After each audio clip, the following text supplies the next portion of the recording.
RRR వంటి block buster hit తర్వాత young tiger NTR నటిస్తున్న పాన్ ఇండియా మూవీ దేవర. ఆచార్య తర్వాత అన్ని బౌండరీస్ దాటి కొరటాల శివ చేస్తున్న ఈ సినిమాపై అనౌన్స్మెంట్ నుంచి భారీ అంచనాలు ఉన్నాయి. రీసెంట్గా వచ్చిన దేవర గ్లింప్స్ కు సాలిడ్ రెస్పాన్స్ వచ్చింది. కానీ ఏప్రిల్ 5 నుంచి దేవర పోస్ట్ పోన్ అయినట్టుగా వార్తలు వస్తున్నాయి. మేకర్స్ నుంచి ఈ విషయంలో ఇంకా కన్ఫర్మేషన్ లేదు, కానీ లేటెస్ట్ న్యూస్ మాత్రం సోషల్ మీడియాను షేక్ చేస్తోంది. ఎన్టీఆర్ మాస్ గురించి ఎంత చెప్పినా తక్కువే. పైగా దేవర నుంచి యంగ్ టైగర్ కాస్త మ్యాన్ ఆఫ్ మ్యానసెస్ గా మారిపోయాడు.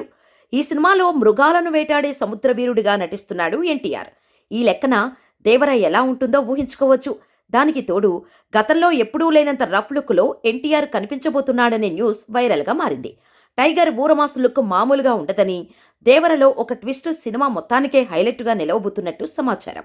అంతేకాదు, త్వరలోనే ఈ మూవీకి సంబంధించి స్పెషల్ వీడియో రిలీజ్కు ప్లాన్ చేస్తున్నారట. మరోవైపు దేవర టీం క్లైమాక్స్ షూట్కి రెడీ అవుతున్నట్టుగా తెలుస్తోంది. అందుకోసం భారీ స్విమ్మింగ్ పూల్ సెట్ కూడా వేస్తున్నారట.